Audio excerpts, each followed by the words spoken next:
In this episode of Highlight Sundays, we cover issues of life and death, and movies.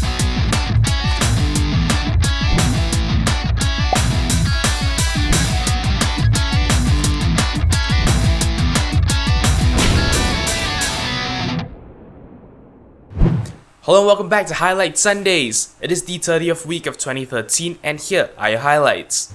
The first item we are going to cover today is kind of a PSA, and it is also a news article that actually came out a couple of weeks ago.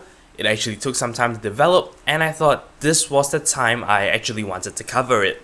Today we're referring to reporting by Mashable, and it's an article entitled "Deadly Fake iPhone Charger Accidents Plague Thrifty Users." So you probably would have heard of this case already. It's been making its rounds around the internet. People have been paying a lot of attention to it. In summary, someone was electrocuted when they actually picked up an iPhone that was connected to a charger.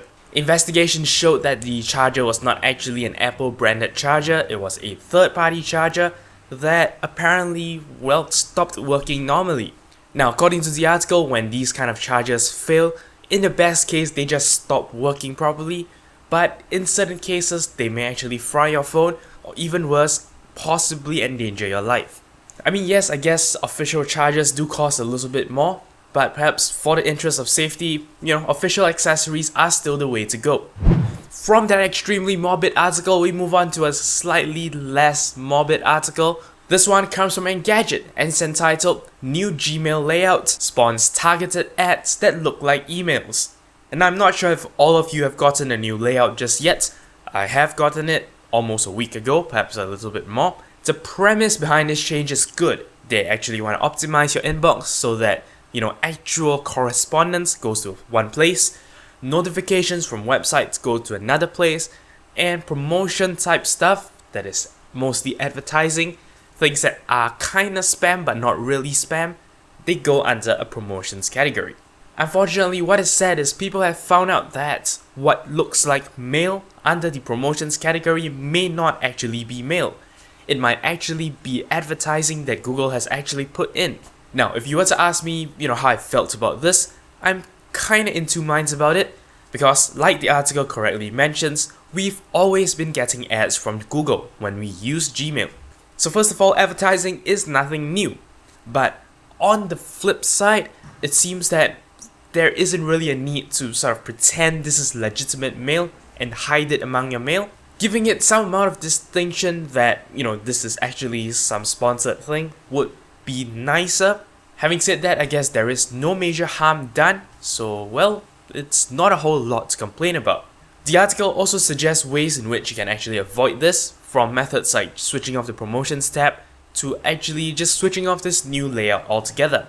Well, I guess it's kind of weird that Google is trying to deceive us in this manner, but I guess, it's kind of in their rights to do it, I guess. Moving on to even less morbid, this is another article from Engadget and it is entitled "San Jose State University Suspends Udacity Online Course Trials." So here's the deal.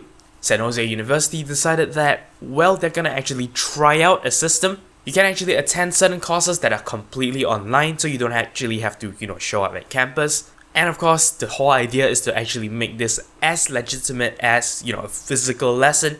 Of course, they're providing the same amount of course credits. Unfortunately, the trial had to be suspended because they realized only 44% of the students had a passing grade. So, this is kinda unfortunate. I mean, being very much of a technology person, as you know, and also being one who has a great interest in education, as you also know if you watch my other videos, it's kind of sad that the whole, e-learning format isn't really working out in this case. I mean, obviously there are going to be a lot of objections right now because of the way things are currently being done, but it's kind of sad to see that trials are actually failing.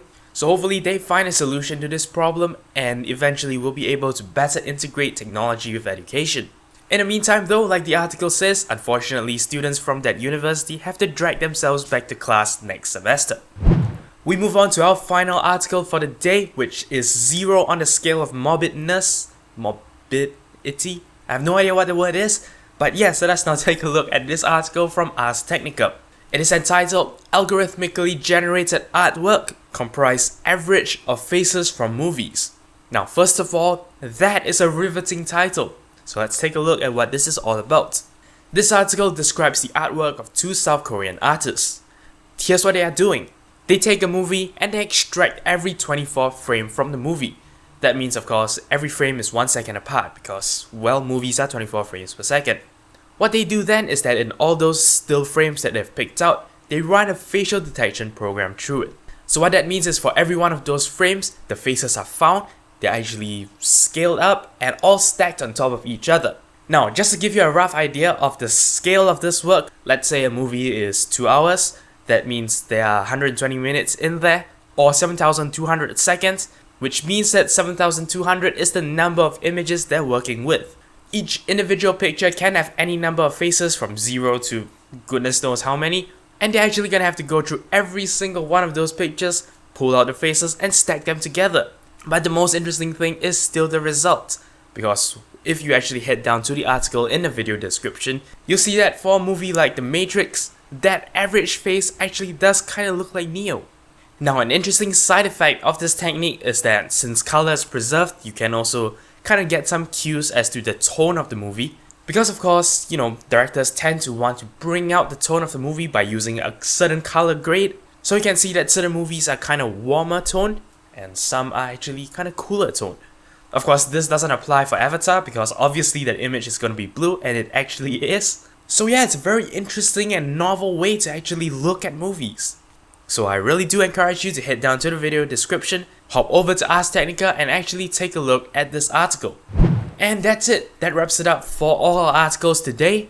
Very quick vlog segment. As you know, I've been working with my friend Eugene who makes guitar videos.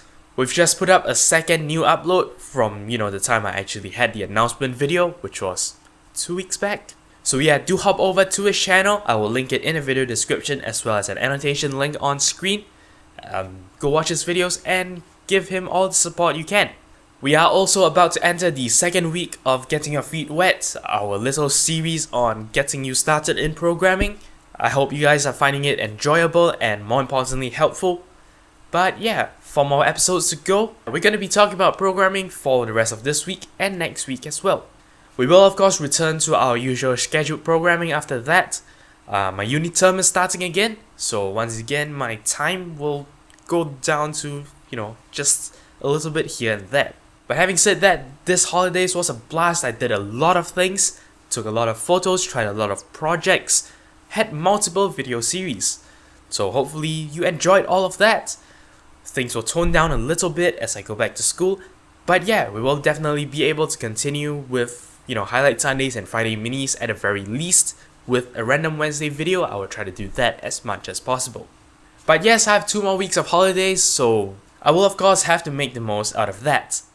But well, that's all there is for this episode of Highlight Sundays. If you have any comments, queries or suggestions, feel free to leave a comment in the comment section below. Don't forget to follow my official Twitter account at twitter.com/0612tv.